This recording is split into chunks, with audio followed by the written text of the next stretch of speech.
Здравейте, приятели, аз съм Христо. Днес ще ви покажа куполация при по-голям диаметър. Пак си е подобрена куполация, но при по-голям диаметър на подложката няма никакъв проблем.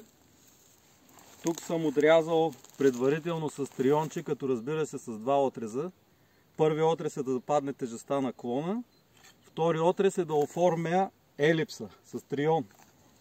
По-лесно е. След това задължително имаме едно заобляне с остро ножче в посока навътре.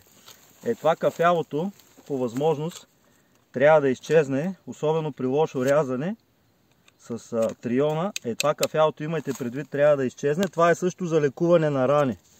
Най-добрият начин, запомнете, за лекуване на рани е след триона да окрайчите винаги в посока навътре с остро ножче, да окрайчите отреза. Важното е периферията и то към бялния слой, където излиза кафеечкото, тази чертичка е точно от отлепенето от триона.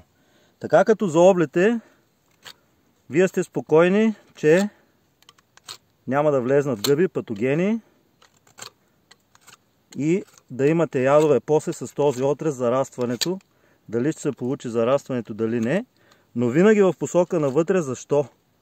Защото ако не натискате ножчето така в посока навътре, рискувате да отлепите кората, което е най-лошо.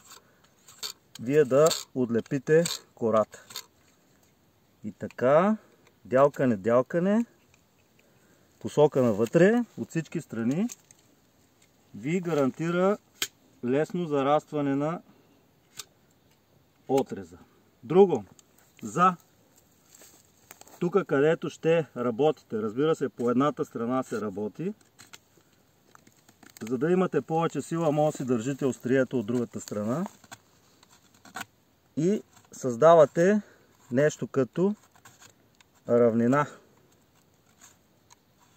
с постепенно изтегляне. При по-мека дървесина става по-лесно, джанката е изключително твърда. Ето го калемът и всъщност тук вие по едната страна правите издължен отрез на калема.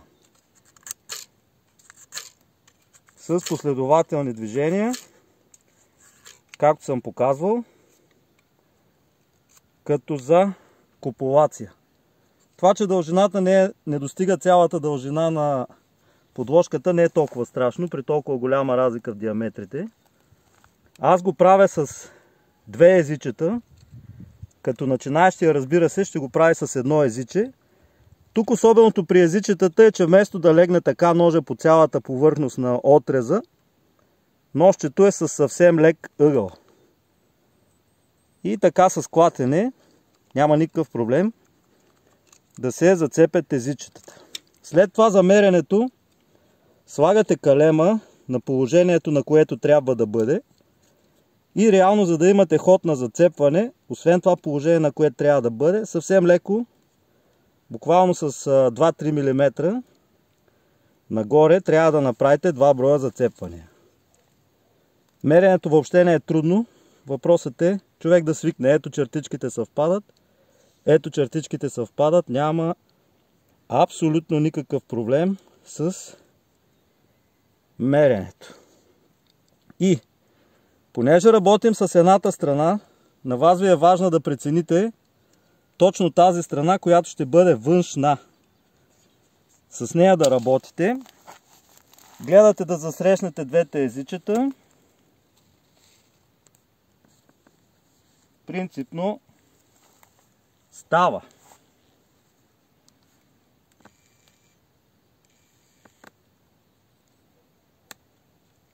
Като има едно много леко отместване на калема навътре. То става дори с леко натискане. Тук съвсем малко трябва да се вижда от подкорието на подложката. Когато е голяма разликата в диаметрите, калемът трябва да е съвсем малко навътре. И тук се притиска и притяга, като няма никакъв проблем да заковете едно малко пиронче, за да бъде притиснат добре калема. Това ще бъде в случай, че имате разстояние. Добрият вариант е тук да приковете с едно много малко джамджийско гвоздейче. Увиването става винаги в посока, в която трябва да се затиска калема. Като първо естествено си затискате превръзката и след това тръгвате с прогрев нагоре. Използвам широк найлон, сравнително твърд. Той е нарязан от найлон и тук с всяко увиване се притиска така. С всяко увиване калемът се притиска към подложката. Има един момент, тук за да не ви избяга превръзката, се прикрепя с това, с което ще връзвате. Отзад се прикрепя. Всичко увито трябва да изчезне. Тук са плодни пъпки, те няма да играят при присаждането. Отдолу има растежни пъпки. Това имайте предвид, че под плодните пъпки, ето отново минавам зад. Дори може леко да привържете основата и така няма да ви бяга нагоре по конуса. Иначе превръзката би ви избягала по конуса нагоре, понеже е скосено. Всичко рязано изчезва. Връщате се и разбира се завързвате двата края. Това, който сте си го запазили и го ползвахте за контра. Връзвате си ги и с това сме готови. Дори без овощарска замазка сме окей. Ако използвате мазна замазка в зоната на отрезите, рискувате да сбъркате. При мазна замазка от затоплянето на слънцето влиза между камбиалните слоеве и пречи на срастването. Така че мазна смазка не. Може да използвате полутечна. Още един пример тук, който ще бъде с различните диаметри. На малко по-тънко клонче с малко по-тънък калем, който после ще обособя. Правите едностранно, а не цялостна елипса.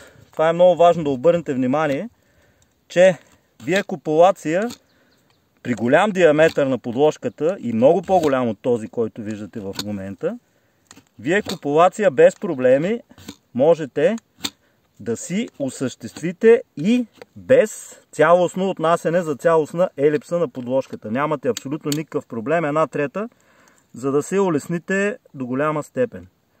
Издължено на подложката, на калемчето, издължен отрез, който разбира се излиза до края вече, понеже калемчето е тънко. Издължен отрез, който да ляга по едната страна, избрана от вас. Тук абсолютно вие преценявате коя страна е по-харесана от вас. Тук ако трябва да оформяте размера, няма никакъв проблем. И тук ще бъде направено с едно езиче от горния край, по-дълго езиче вече. И тук сравнително над средата. И в двата случая над средата.